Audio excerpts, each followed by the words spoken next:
Hey everyone, meet Kevin Paffrath here. Tomorrow is election day, and I will be voting in person, yes, to recall Governor Newsom, and yes, on Kevin Paffrath. That's me. In this video, I want to thank you sincerely and share a strong message with you. Seriously, thank you to the millions of you who support me. We've been through so much together, and no matter what happens, win or lose, I will never leave YouTube. In fact, I got a mug. It says it right here.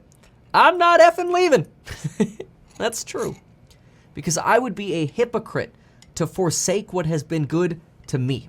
Whether that's an exception to the norm or not, I think I would be a hypocrite to not fight for California and to not continue to fight for YouTube, financial education, transparency, trying to make sense of the world around us, Congress, the news, what's happening with economic data or macro or microeconomic changes or opportunities to build our wealth and to get better together. It would be wrong of me to leave anything behind.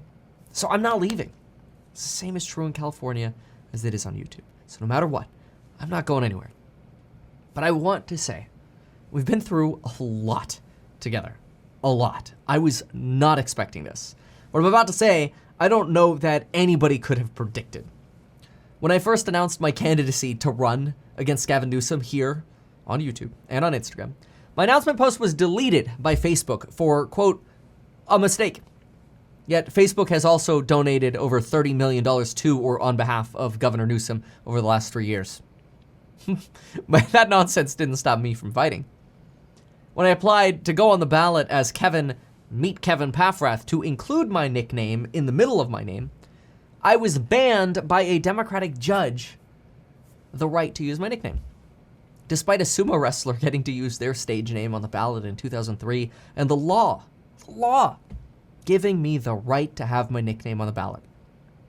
Yet, when I fought in court, in Sacramento's Democratic California's courtroom, I still lost. But that didn't stop me from fighting. Some people said, I'm running this campaign for views or more money.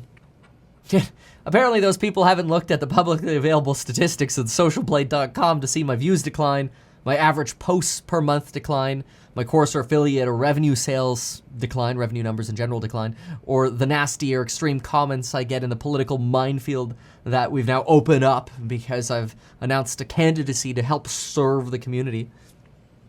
The subscriber growth stalling after entering the nasty world of politics. That didn't stop me from fighting. None of that stopped me from fighting.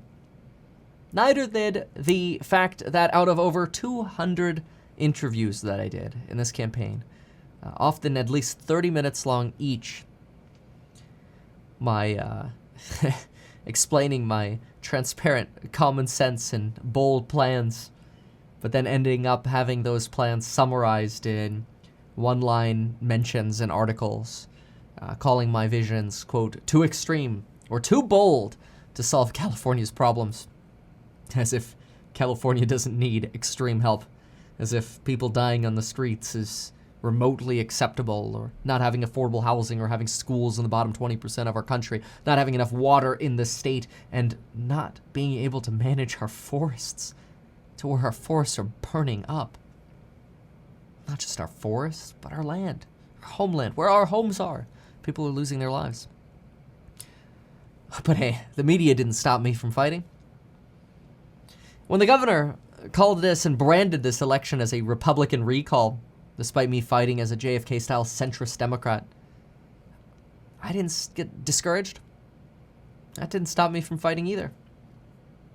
3 weeks ago, CNN boldly lied about my existence, saying, quote, no Democrat is challenging the governor, even though at the time I was neck and neck with Larry Elder running against Gavin Newsom in the polls.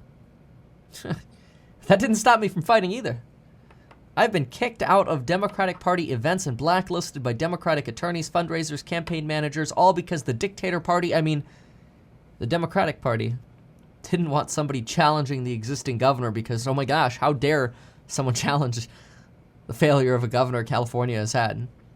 Oh no, wouldn't want free and fair elections where people have the opportunity to compete and voters can vote on policy, not on fear or misleading advertising or advertisements.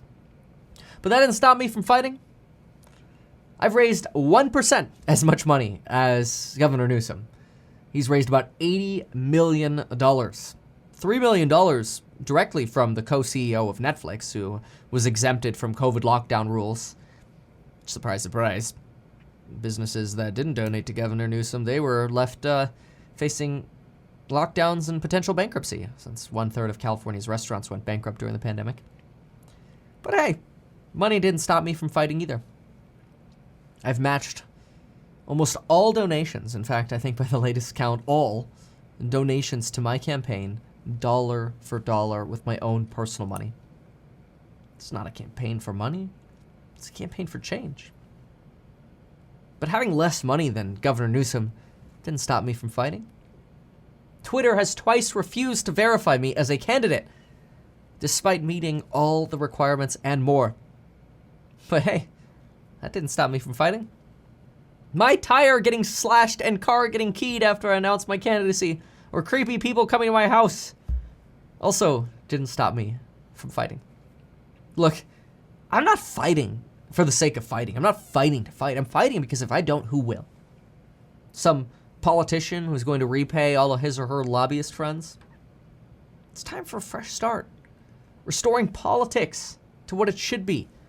Not extreme fighting of the left fear-mongering the right, or extreme fighting of the right making fun of the left.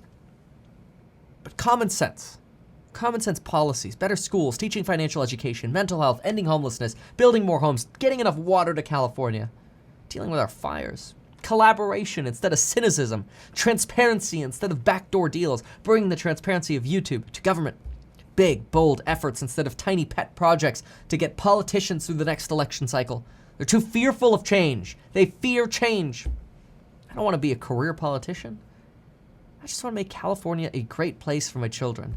And hopefully my ideas can be shared and implemented in California by either me or someone else. Because what helps California doesn't just help California. It's the largest state by population in the country. It helps all of those in our country. Now, we might not agree on everything in my plan at meetkevin.com. But if you support the future of new ideas in politics, and no matter what happens with this election, you support me pushing through to 2022, consider donating to my campaign. Because no matter what happens tomorrow, I will be fighting to represent what we want in politics, which is not what we have now. Consider going to meetkevin.com/donate. And if you're in California, make sure to vote yes on recall and yes on Kevin Paffrath. But even if you're not voting for the recall, still vote yes on Kevin Paffrath on the second question. Seriously, a huge thank you to all of those of you. Over the next week, we will also tabulate the winners of our Meet Kevin app challenge. So stay tuned for updates on that. Keep your app installed because we might send a notification directly through that. And folks, thank you. Thank you very much, and we'll see you next time.